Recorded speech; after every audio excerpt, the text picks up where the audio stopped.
Well, to Australians listening tonight, thank you very much for your time.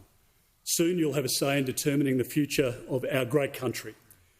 We live literally in the best country in the world, and we're the beneficiaries of what our forebears have built and defended.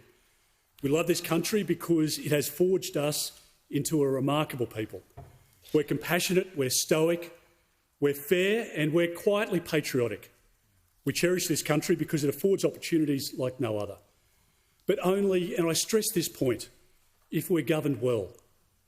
When Australia is governed badly, dreams and ambitions become beyond reach. And that's what's happened during the last 3 years of the Albanese government.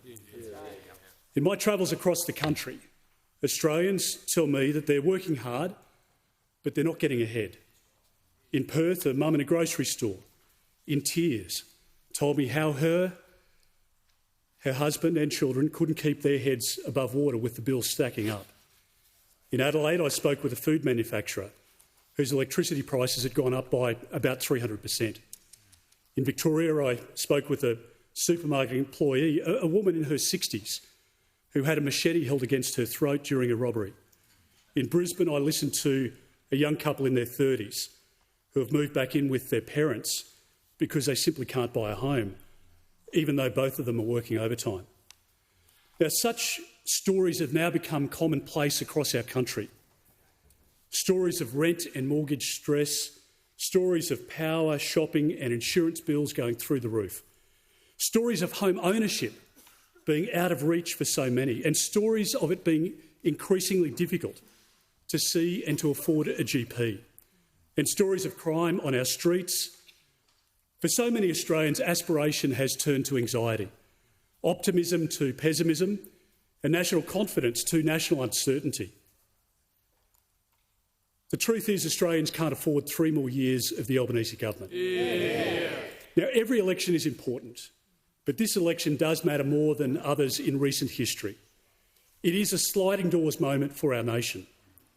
A returned Albanese government in any form won't just be another 3 bleak years.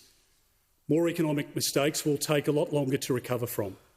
Setbacks will be set in stone and our prosperity will be damaged for decades to come.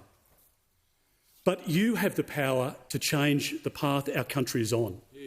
You have the ability to reverse decline, and you have the opportunity to get our country back on track. You can do that by voting for your Liberal or Nationals candidate so that a new Dutton coalition government can be elected. And at this election, the choice could not be clearer. Tonight, I'll outline the choice Australians face at this election and our plan to fix Labor's mess. We have a positive plan to deliver: a stronger economy with lower inflation, cheaper energy, affordable homes, quality healthcare and safer communities. A plan to help you and your families. A plan to bring about a stronger, safer and better Australia. A plan to usher in more confident, resilient and self-reliant people right across the country. And we need to accept that we live in a more dangerous and disruptive world. And to these ends tonight, I will announce new policies that a coalition government would implement. Tonight, I commit a coalition government to the following.